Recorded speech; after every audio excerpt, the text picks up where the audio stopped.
Bob Kulick, a Grammy Award winning producer, guitarist, composer, and arranger, who worked with such great artists like Kiss, Motorhead, Ronnie James Dio, Wasp, Alice Cooper, Meatloaf, and Diana Ross.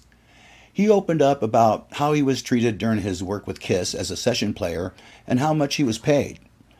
Bob Kulick died in May 2020, and sadly, towards the end of his life, he felt bitter about the way he was treated by Paul Stanley and Gene Simmons, and mostly how the music business works. This is what Bob Kulick said to Mitch LaFon about the music business in October 2019 interview. It's a very interesting interview. The link is below the video. And he says, "Music is where happiness is. And the music business is the most dysfunctional, ugly, selfish business, worse than any business you could imagine. The amount of thievery. Ask Steve Lukather. Ask Doug Pinnick and George Lynch. Ask them about the stories they have. Where's the money that you made?" I laugh. I look online and somebody says, you're worth $2.3 million. I'm like, why do people do that? They don't know what they're talking about. If I had $2.3 million, I wouldn't give a crap about any of this anymore. I'd be just living in Hawaii and I wouldn't care anymore. Seriously. But all that money, that $2.3 million, that's what I should have from all this crap that I did. So now it's payback time. Bob Kulick says he auditioned for Kiss before Ace Frehley. He's always been there. He recorded leads on Kiss Live 2, released in 1977. He played on Larger Than Live, All American Man, Rockin' in the USA, and then Kiss Killers, Down on Your Knees, Partners in Crime, No Way to Run, Danger, and Paul Stanley's 1978 solo album and on his 1989 solo tour. And Bob doesn't deny that he was paid decent money for his session studio work, but he didn't get any royalties from those platinum records. On how much money he got from Paul Stanley's solo album, Bob said, "I actually got a decent amount of money, but not in comparison to what one considered decent based upon reality of sales and services rendered. Actually, Gene and Bob went to the same school. Throughout the 70s and 80s, according to Bob, he and Paul Stanley were best friends, and then Paul changed as a person. He became too arrogant, and he didn't have time for Bob." And as a side note, when I met Paul Stanley, it was a funny story I love to tell. I patted him on the back and I said, "Hey, Paul, how's it going?" He looked around at me and gave me such a dirty look. I couldn't believe it. I was like, whoa, excuse me.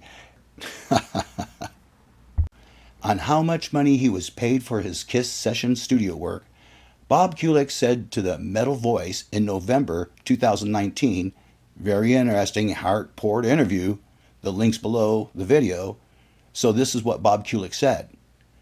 "They were never generous enough to do the right thing. My friend was Elton John's sound man for 25 years. Elton bought him in the order of succession a car, a house, a yacht. He was the sound man for 25 years for Elton John.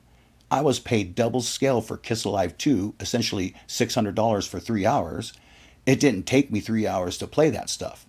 I'm not somebody who sat there looking at the clock. If you can make this last longer, you'll make an extra $600. That's not me. I'm a player, a real musician. It was never about the money. It was about the music. Did they ever say thank you? No, never. And the honorable person, when Paul said to me, 'Bob, you can't tell anybody you played these songs.' Bob replied, 'I know. Kiss Alive 2 went double platinum in the U.S. They sold 7 million copies. Bob played on 3 songs Larger Than Live, All American Man, Rockin' in the USA, and Kiss paid him $6, $12, $1,800. Bob told a funny story on meeting Ace Frehley when he was recording in the studio for Kiss. Here is his story. He was at the studio a couple of days that I was there at Electric Lady. He was in the lounge watching TV on the floor.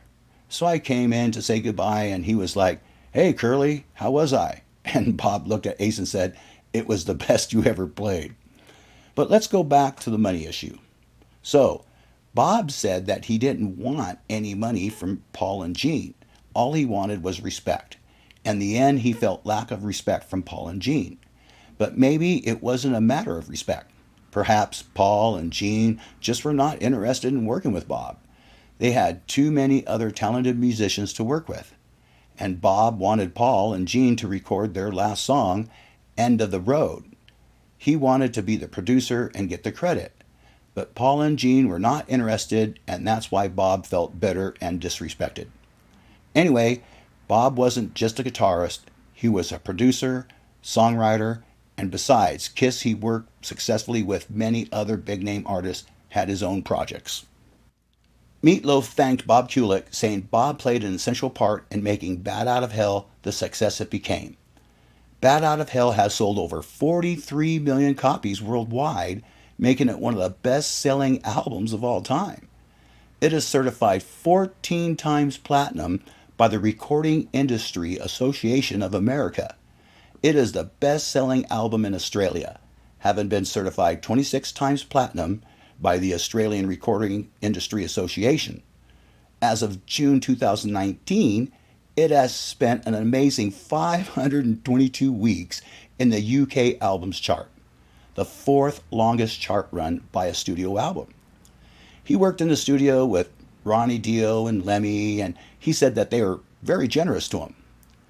Although Bob said that he was a Grammy Award-winning producer, he was stretching the truth. He did not win a Grammy for his production. Motorhead did a cover of the Metallica song Whiplash, and the band won for Best Metal Performance in 2005. That's an award for the band only. Yes, Bob participated in the recording as producer, but he did not directly win the Grammy himself. He should be saying he produced a Grammy Award-winning band rather than he won a Grammy himself, which is not true. It's the same as if he said he won a WWE championship because he worked on Triple H's theme song, which was recorded by Motorhead. The song's called The Game, and it was written by WWE music composer Jim Johnson as the entrance theme for wrestler Triple H. At two WrestleMania events, WrestleMania X7 and WrestleMania 21, Motorhead would perform this song live as Triple H made his entrance to the ring. Bob Kulick co-produced the song and played guitar and bass on it. You can check it out on YouTube. It got 71 million views. Bob also co-wrote and produced a song that ended up on SpongeBob SquarePants episode, Sweet Victory. And it became a sports anthem. It also got millions of views on YouTube and social media. According to Bob, he didn't get a penny of royalties for those successful projects he did. And looks like he needed money towards the end of his life. He invested money in projects, but he lost it because of the COVID-19 pandemic in 2020. And eventually, it was the final blow for him. Bob Kulick died of heart disease on May 28, 2020. Rest in peace, Bob.